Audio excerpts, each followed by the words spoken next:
ఉగ్రవాదులకు AP కేంద్రంగా మారిందని విశ్వ హిందూ పరిషత్ రాష్ట్ర అధ్యక్షులు వజ్జిశెట్టి వెంకటేశ్వర్లు అన్నారు.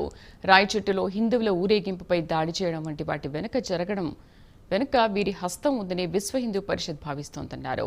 వందలాది మందికి ఉగ్రవాద శిక్షణ ఇస్తున్నారని ఆరోపించారు. రాష్ట్ర వ్యాప్తంగా నిర్బంధ తనిఖీలు నిర్వహించాలని డిమాండ్ చేశారు. రాష్ట్రంలో కావచ్చు ఉగ్ర దాడులకు సంబంధించి, అలాగే నక్సలిజానికి సంబంధించి, సూడో సెక్యులరిస్టులకు సంబంధించి వీటన్నిటికీ ఆలోచించినప్పుడు ఇంతకుముందు వేరే రాష్ట్రాల పేర్లు చెప్పుకునేవాళ్ళం, అడ్డాలుగా మారినాయి ఉగ్రవాదానికి. కానీ ఆంధ్రప్రదేశ్ అడ్డాగా మారటం అనేది ఈ రోజున చిన్న విషయం కాదు. కాబట్టి దక్షిణ భారతదేశం, లేకపోతే భారతదేశం యొక్క దక్షిణ భాగం ఏదైతే ఉందో, కేరళ కావచ్చు, తర్వాత పోతే కర్ణాటక కావచ్చు, లేకపోతే తమిళనాడు కావచ్చు, ఇవి ఒక రకంగా చెప్పుకునేవాళ్ళం ఇంతకు ముందు.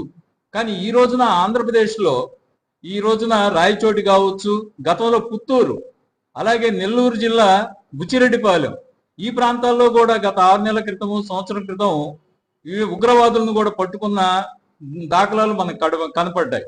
కాబట్టి ఆ రోజునే కానీ జాగ్రత్త వహించుంటే మళ్ళా రాయచోట్ల మళ్ళీ వీళ్ళు దాక్కొని ఉండడానికి అవకాశం ఉండేది కాదు. అలాగే విజయవాడ కావచ్చు, విజయవాడలో కొన్ని ఏరియాలు కావచ్చు, లేకపోతే విశాఖపట్నంలో కొన్ని ఏరియాలు కావచ్చు, లేకపోతే కర్నూలు కావచ్చు, ఇలా ప్రాంతంలో ఏదైతే స్టేట్ లో వివిధ సెంటర్స్ ఏవైతే ఉన్నాయో, ఈ రోజున ఆ సెంటర్స్ అన్ని కూడా ఉగ్రవాది కేంద్రాలుగా మారటానికి కారణం ఇంతకు ముందు ఉన్న ప్రభుత్వం కావచ్చు,